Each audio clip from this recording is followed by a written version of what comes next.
Support for This Is an Experiment is brought to you by Manscaped, who is the best in men's below-the-waist grooming. Their products are precision-engineered tools for your family jewels. And Manscaped's Performance Package is the ultimate men's hygiene bundle. Join over 4 million men worldwide who trust Manscaped with the exclusive offer for you. That is 20% off and free worldwide shipping with the code EXPERIMENT at manscaped.com. If my math is correct, that's about 8 million balls. The experience is the experiment.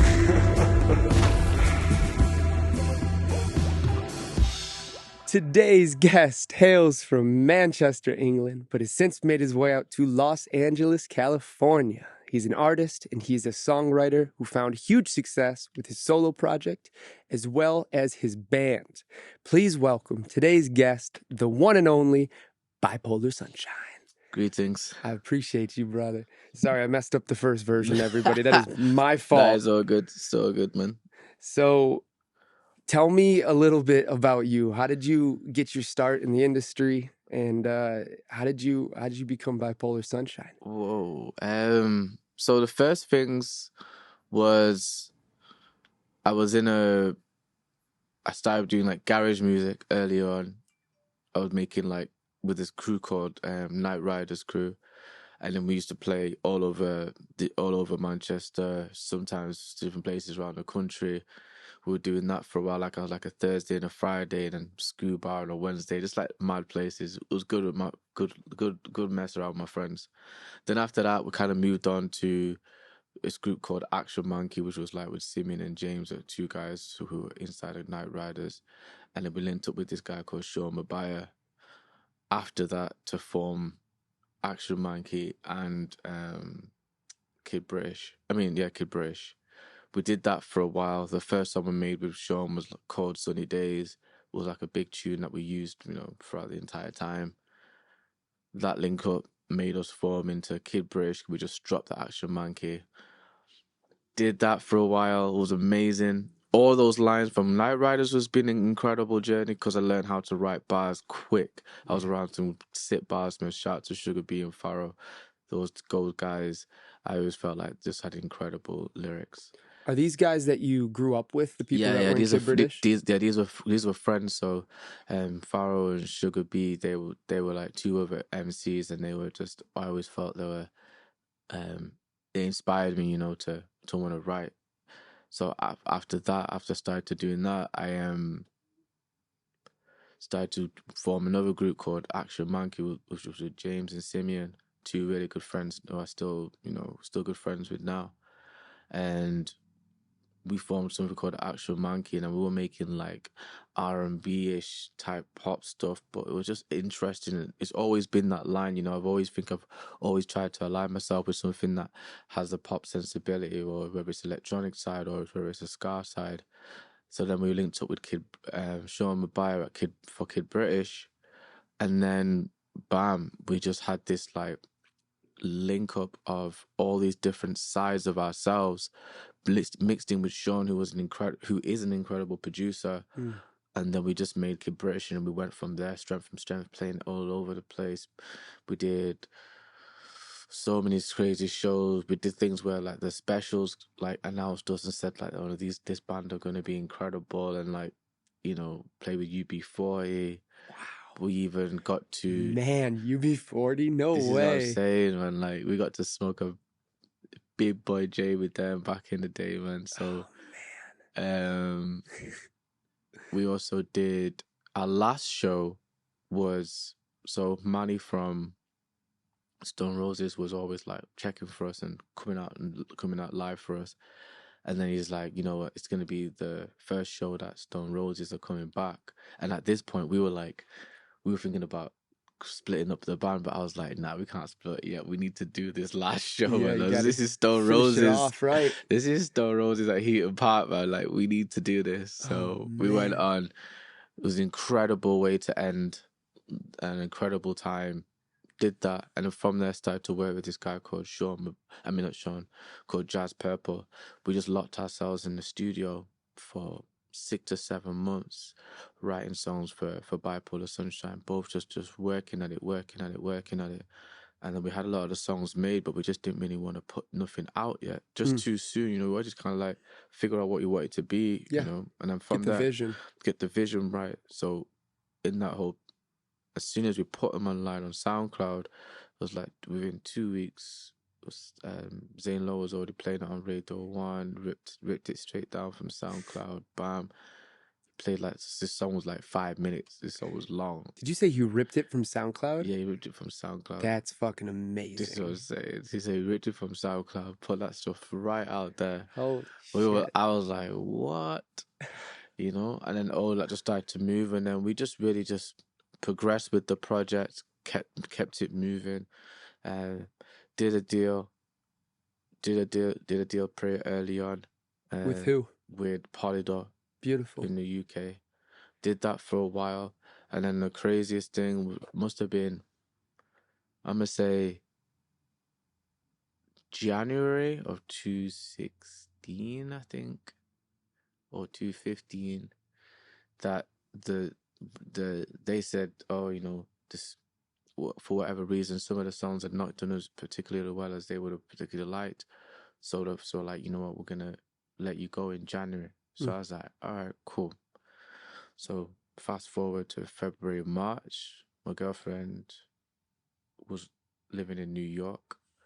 I went to New York, but I rang up the guys at BMG and I was like, this guy called David Stam. They put me in contact with him and I said, I'm coming over to New York. I just want to get in some studio sessions, because just get something done. Absolutely. So he goes, okay, bam. Puts me into a couple of studio sessions. Second studio session with a guy called Alias. So that's the day that we wrote Middle. Oh no! Wow. So that was literally right when you just came to New York. Yeah. So I literally came to New York. Holy wrote shit. We wrote Middle, but the next day I went to, I don't know where, it must have come out like, I was in New York, but I had to catch a train out to some other area, and I wrote this song called Kings and Queens. And for the life of me, when I had this song, I was like, this is the song. This is the greatest song I've ever written. I was like, this is the greatest song. So when I got back to Manchester, I can remember clearly, I went to my friend Simon. I went, I made this song called Kings and Queens. It's massive. It's going to be sick. Let's get with this. So I played it to him. He's like, not really that impressed. I was like, I made this other one. And I played Middle. He's like, oh, snap. Like, what is this? Man. And I was like, I don't know. It's like, it's another song, like, whatever about it. Wow. So I didn't really think anything about it, because I was just thought, it sounds really good, but this other one, because I felt like had all the bells and whistles and like, it's looking crazy, going high and shit. That was it. I think that is such a fucking unbelievable example of this industry and how it works, where I'd say most artists, the hits that they make in their head are these passion songs that have the bells and whistles, that you can hear these crazy step downs and runs. And then you realize that the song that was not a throwaway, but the one that was just like, okay, I made that was cool. Yeah. Almost hits 1 billion fucking plays on Spotify. This is what I'm saying. So it's like, from then, but what happened even further from that is that if you rewind 5 to 6 months earlier, we were in the studio in London recording, and at the time I think it was Snake's management, he was in the same room as us, and we was up all night just chatting, breaking bread. We were just talking about everything, but I didn't know that that was going to be a further link on for further down the line. Yeah. So then Snake messages me on Twitter. It was like, bam, I got this song that you've done, think it's fire, I want to use it. So me just being like, cool, like I'm just in Manchester right now. I'm just chilling. Not? So like, why not? So then when October comes around, he's like, yo, it's gonna be the first single from the album. So I'm like, bam, again, cool. Yeah. I'm just doing what I'm doing. And then like, I think it was like a week after it's released, I was like, oh wow, like phone was just going mental. I was like, oh snap. And then that just continued, because the song was just rolling and rolling and rolling. And it wasn't until I remember clearly, I was on a bus from my house and going into town, and I sat next to this like elderly woman, and I checked up on my phone, and he was like, Middle has gone platinum. And I was just like, what this is just an incredible feeling. I looked at this woman, she looked at me, and she didn't know what the flip I was smiling about. But I was like, this is really just happening. And the dichotomy of Yeah. being on a bus, just going about regular life. Just doing regular things, you know, And and these looking- things happen. And I was like, wow, dreams do happen. Great things do happen. Persistence, just really just showing your worth. And then, you know, shout out to Snake and the rest of the team and everyone at Absolutely. Interscope who did that. And then obviously because I was signed to Polydor and Polydor ran through Interscope at the time, they had to put the record out. So I think it must have been a very strange feeling for them to be like, we kind of dropped this guy in January and then now the year later he's gone platinum. I'm a big proponent of getting dropped by a label is the prerequisite to making it. This is what I'm saying. I mean, you look at some of the Demi Lovato talks about it. She got dropped multiple times. I mean, I'm pretty sure Ariana got dropped multiple times. All these people that become the person. Yep. They have to, I think it's important because when you get dropped by a label, you learn to humble yourself. Yep. You know, you get signed and there's this moment where in your head you go, I've done it. I'm going to be the biggest. You get dropped and it puts you down a couple steps, but you have the experience. And then you have this work ethic that comes from it because it'll put a new fire under your ass that I don't think is possible with too many yeses. Yeah, I think the majority of the people that I like have come through from everyone probably telling them no. Yeah. There's always been no, like Kanye, no, you're not really that rapper. But he really was that rapper, you know? Yeah. Jay-Z, everyone was like not trying to fuck with him in the beginning. Man. Guy just comes through and just legit owns the game. You know, I think that happens with so many others. People would had on different Bowie projects were like, this is not gonna work. And this guy just comes back and then just like transforms. Yeah, I am. You know, I think it's as far as you see yourself. If you see yourself being there, I can remember one time I was on a tour bus coming back from Lee's festival. One of my friends in the Cortinas were playing, and we're all traveling back on the bus back to Manchester, which was a crazy bus ride. I can't imagine. Like 50, 60 people. Holy shit. All in like a big like bus all the way back. It was a party shenanigans. It was crazy. That must have been fun. It was crazy. So I was sat next to this girl, and we're talking, and then she's like, if you don't see yourself on the main stage at the festival that you want to play, then you shouldn't be doing what you're doing. And it stuck with me because I was like, yeah, because if you just see yourself like, nah, I don't see myself anywhere, then ultimately you just don't see yourself anywhere. Yeah, absolutely. And it's about bringing those type of things into fruition. So I'm always like, you know, I always want to play those places. I always want to do those things and just keeping that solid about myself. I'm a big fan of thinking of life as a projector. If you can project the image that eventually you want to become reality, then you're going to be chasing something from a direction and from a perspective that allows you to get somewhere like that. Yeah. You know, you have these experiences, you get dropped, that humbles you.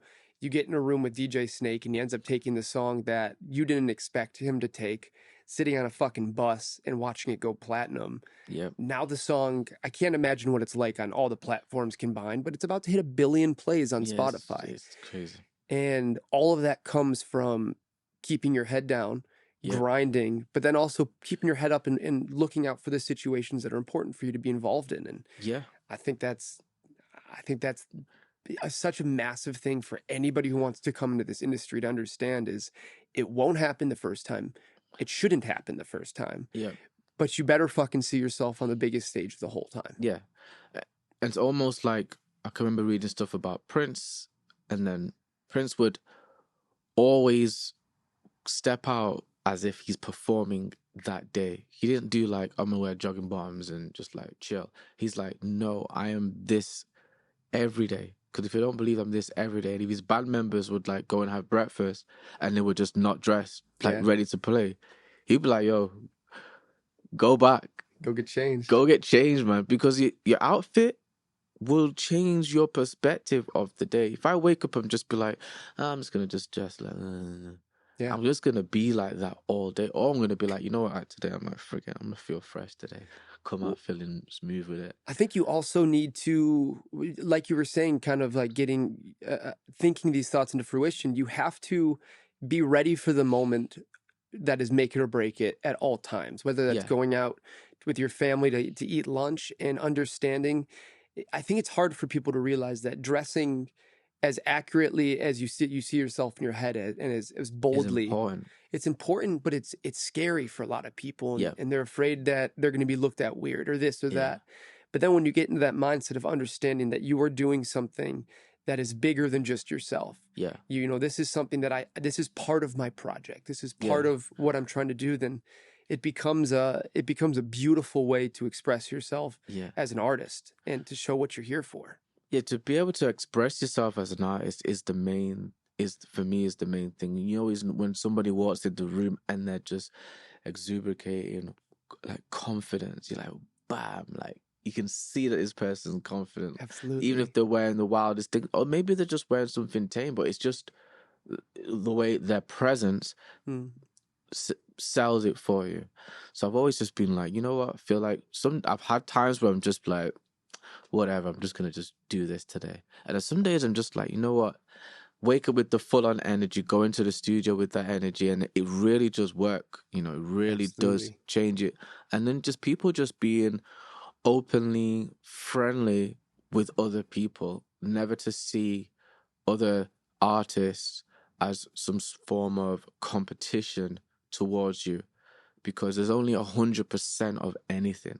We're all eating from the same 100%. Every single artist in the world is eating from the same. There's no more, there's no less. And that means that there's enough space for you to help someone and for them to flourish and for yourself to flourish as well. It's never a, oh, if I let this person in, then I don't get in. That's just on you. Yeah. There's a trillion rappers. There seems like there's a million people who rap. I'm sure they're all Probably more. There's probably more, and they're all making songs with each other. They're all just keeping it tight, but keeping it flowing between them. That's a great thing. And I feel like more, especially more in the, I would say more in the alternative pop range where I find myself in.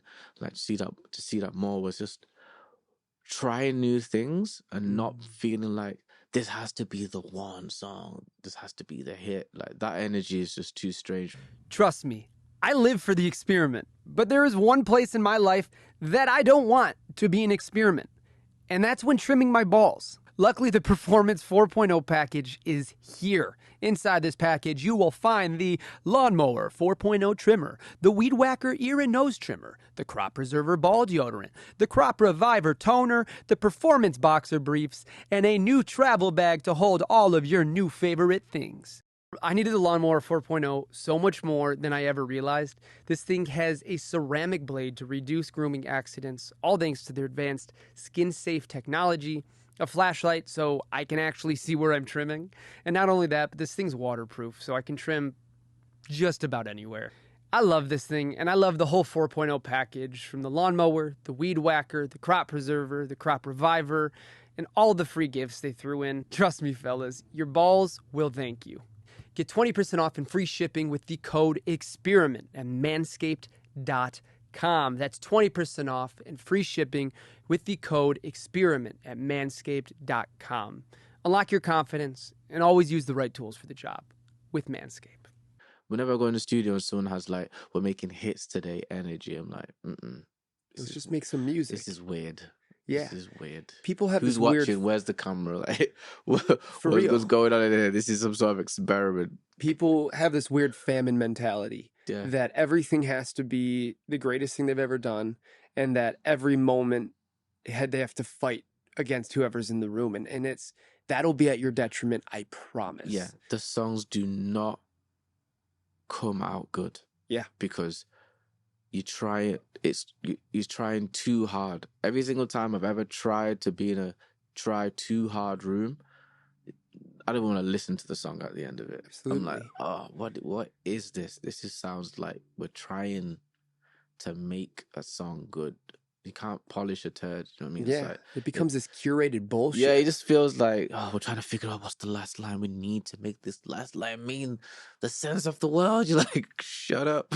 I'm a huge fan also of finding vices outside of music that allow you to kind of collaborate with yourself and with these different experiences. And like, If you can't figure out a last line for a song, you can sit there for 3 hours and not get it, or you can go find some life experiences that'll Go allow you to outside. find it. Yeah, Go I go to the outside. mountains Man. a shit ton, multiple days a week, and I go with clients, I go with friends, I go with people for the podcast, and Yeah. that's my step away.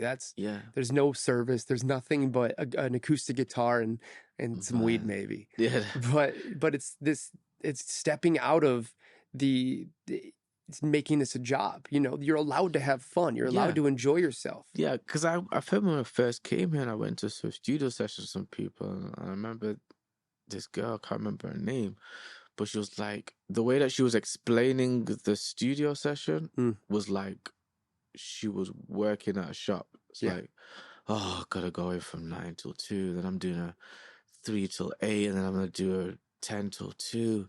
I was like, huh? I was like, what?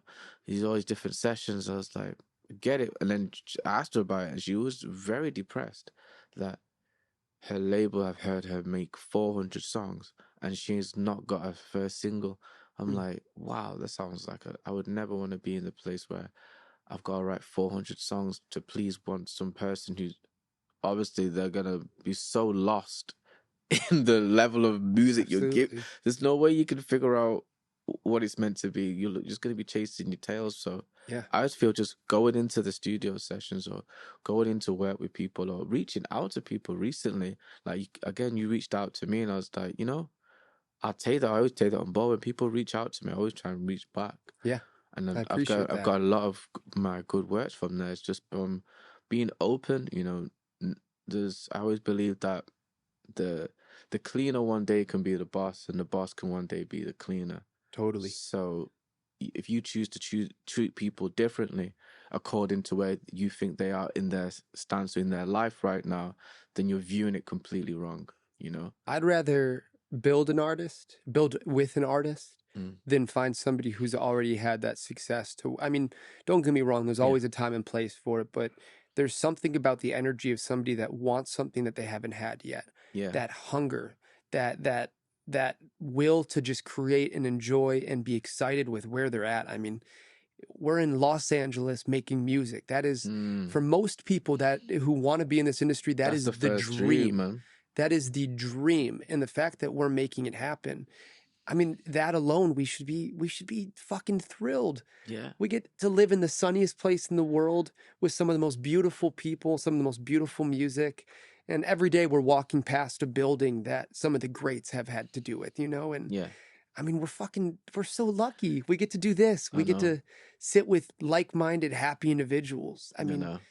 it blows my mind that some people can find such sadness in a place that should be so beautiful and happy. I know, and it's also because it offers two sides to the coin. You know, there's a lot of the artists who can, and just general, like I know actors, I know comedians, I know a lot of different people, all in the entertainment industry, and it's almost just like a carrot. You know, it's very close. It's always there, but once you put like the right people around yourself and build yourself a nice nucleus of people that you can bounce ideas off and talk to and confide in and stuff like that, it all starts to it starts to move it differently. Yeah. And also, like for me, having great friends back in Manchester and around the world, is that you can just pick that phone up, get some knowledge in, talk to some people, branch out. Some days we just go on and walk with my girl and just do a little different, do some different things. Yeah. I have a son, so I take care of that. So I try and not. I play football a lot, so I'm always playing soccer, as you guys like to call it. I refuse to call it soccer. I call it football. I don't call it soccer. Do that. I enjoy doing that, and yeah. You know, I think that connections are great. Friends are necessary. And friends can be both. Friends can be a great opportunity to learn and grow. And if you do it correctly, they will be, whether they're in the industry or not. But, you know, we originally connected on Instagram and then got connected through a mutual baby Jake, who is the fucking prime example of that. That man wants to build everybody that he loves And he never sees it as a family mentality. That man is willing to give everything he has to help you out. And he connected us, and Yeah. the way he spoke about both of us, and that just proved how Yeah. important it is to have beautiful friends in your life who fight for you and who you're willing to fight for. And you were talking to David, Yeah. who goes by Crandillion, and Yeah. that man is going to be, he's going to be one of the biggest fucking artists in the world. I I'm think that telling you. for both of them, because of their mentality to drive, to work, and to love every fucking second of it. Yeah. And I think it's, if you don't have a community and you're wondering how to start in this industry, start there. Go find people that you genuinely want to call, whether it's about music or not. Yeah, it's true. You want to see how they're doing. You want to make sure they're okay. Yeah. You want to be there for them, and you understand that they'll be there for you. And I think it's the core part of this industry is the family aspect. And that's, you're never going to tour with somebody that doesn't like you. You Yeah. just won't. You're going to tour with somebody that wants to sit in a bus with you every day, or sit on a plane, or in an airport, in a hotel. And It's true. it's just such a big difference when you find people that you genuinely love and that you believe in. And that's so big. And clearly Jake feels that way about you. And I certainly now feel that way about you. Like I said, I'm a big fan of your music, and I'm a bigger fan of you as a human being. I mean, you're such a sweetheart. Nice, man. Thank you, man. I just really appreciate just being able to have these conversations, because so many times you want to have these conversations with people who are always they're on a like-minded journey, and it's about spreading that light to try and bring in the next generation, or the people that you see around you, just to like, knowledge is power. Once you start to connect the dots with the information, the room starts to look different. Absolutely. And when you have those right people around you, it really helps. So shout to Baby Jake for absolutely for doing that. Thank you, Jake. brother. We love you, and I appreciate the connection and the friendship that you've given us. So that means everything. And I think the two best things you can do in this industry is, one, create the community, and two, create the space. If you can create a space that when people walk in, whether that's you're sitting in your bedroom making music, which many hits have been made there, all day, or sitting in a weird, hippie looking studio like this, if you can create a space where people walk in and they'll smile and they'll feel comfortable and they'll drop their shoulders, I promise better art will come out of it. For sure. And that's huge. Always been this case for me is that when the room's right, seems like the energy just flows perfectly, Yeah. I've been in some rooms where I just knew we were going to create something special. It was in Jamaica, and there's like four of us in the room looking out on the view. So we had this studio where you could just I can't remember whereabouts, and we were in Jamaica in the studio. It was just beautifully lush outside. Had this guy called EY. He was like getting a massage. Like we had food on tap, we had smoke on tap, we had everything on, just ready for us to go. Man, and then there was like St. John, P2J, we were in the room, and they were like, it was actually St. John was like, you know what, we're gonna write something special today. And I really felt the energy. I was like, you know what, we are gonna write something special today. Like today's gonna be the day we're gonna write something that's gonna be like something. And that word choice, special, the way that is said, that is, like you were saying before, a hit is such a contrived, weird word. Something special means that you're willing to make something that is genuine, that is pure, and that conveys emotion or a story or the feeling that you guys are sharing in the room. And I think that is everything. Yeah, everything. So we had that energy. We must have gone through about 3 or 4 songs that day, and which to this day I still think are incredible. And then next minute we just don't know where it came from, but next minute St. John's went brown skin girl, and then we're like, what was that?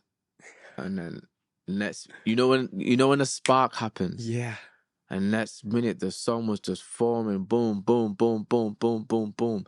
Half an hour, 45 minutes later, played it to someone, played it to Shani.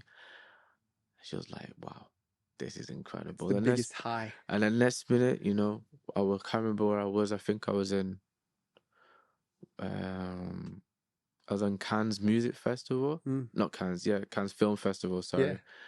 And I got a call from St. John saying, "Yo, you need to send me the lyrics right now for Brown Skin Girl." I was like, "Why?" He's like, "Beyonce is about to go in the studio and cut it now." So I'm like, "Okay." Da-da-da-da-da-da. Went in the studio, cut it. Next minute, oh, it's gonna be on this Lion King soundtrack. I remember watching Lion King as a kid, thinking the music's incredible. Like these moments, I'm like, wow, I'm still a fan. I'm still like a kid who's like, wow, that was an incredible moment. I remember watching that in a, in my house in Manchester and being like, wow, I'm watching Lion King and this is such a great experience. Now, okay, now I've made a song that, been part of a song that Beyonce is singing, helped give her daughter the first youngest person to win a Grammy. Like, to take that notion and go, I was actually part of that. Whether they see it or not, I know from my own body, my own being, that I've been able to express something that is going to set something up further, And it's going to allow people to find that. I mean, think about how many people found themselves from those movies and quote it daily and found solace and understood death and understood all these different situations in family. I mean, you get to be part of something that is forever. Yeah. And I think that is the most beautiful way to wrap this up, because what you did is you created something that will help people for many, many more lifetimes that will be around. Yeah. Man, songs are asset. Songs are like, as an artist, are your babies. Every song is like another part of yourself that you're releasing to give to someone else. And I always see every song as is our form of an asset, because what can come from that one song speaks volume.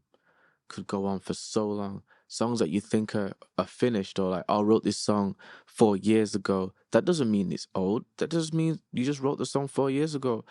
Go back and listen to it again. Maybe you might just need to like tweak one thing, and now the song feels fresh. Because you know what it's like when you look at it. I look at the song as in like a layer. Okay, the vocals one layer, the melody's one layer, and the music's one layer. If I just tweak or change one of these layers, what happens to this song? And then you've heard it so many times, you've probably done it yourself, you've just gone, oh wow, now this sounds how I want it. Yeah. And sometimes you just need new life experiences in order to create or finish something. Yeah. Man, I'm so appreciative of you coming on here and talking and making the beautiful music that you do for the world. What can we expect to see from you in the future? So at the moment, I'm putting together an album. Hell yeah. It's called 3000 I want to say it earlier, but anyway, it's going to be called 3034. I'm calling it that because I see, when you're looking back at so many great things in time and time frames, you can see they always have like a stamp or a time, or like this particular piece was made at this time, or this was made there. And I always wanted to try and make something that almost felt like an artifact, an album that feels more like an artifact that's going to sit in the 3034 space. Where do we know? How do we know what life's going to be at that time? We don't. Do we know how it's going to be processed at that time? We don't. But I want to make something that when it gets to that time, there was something that was made particularly to mention the time that we're in now, but also to transcend further. And because music is one of those things that once it's available, it lives forever. It doesn't just disappear. Absolutely. Okay, maybe someone might not listen to it, but it exists. There's a difference in listening to something and existing. There's two different things. It's in the ether. It's in the ether. It's there, So I'm like, I want to create something that speaks on the times we're living in. Most of the songs I'd made almost had this dystopian reaction to what we already kind of like went through in 2020, 2021. And I just felt like the songs I selected were perfect because it still matched. I spoke about like transhumanism. I spoke about like how the world is as us as human beings, And what are we taking from ourselves to then give into something that which we classed as the AI to try and be more like us? And how much of us do we need to give? And then what is it of us that they actually need to be us? You know? And I was like, that was the question I was trying to answer in this album. So whether we get into 2034 and it's just like, almost like the way that we see relics, the way that we see statues, the way that we see hieroglyphics inside of a tomb. That's the way I'm viewing this project I'm putting out. Man, I can't wait. I hope that when these cameras shut off, I can hear some of Oh this yeah, because man. I'm so excited. Don't worry about that. I play some of this stuff, man. Well, Bipolar Sunshine, man, I am such a fan of you. I'm so excited to see all the more success that comes to you. You are such a good person, and we're all rooting for you, dude. Thank you, I man. appreciate you. Thank you. And thank you so much for coming on. Thank you, man. Thanks for having us, man. Of course. And to everybody listening, I'm Bipolar Sunshine, and this is an experiment. let's do it. I appreciate you, brother. Nice one, man. Bye, everybody. Thank you.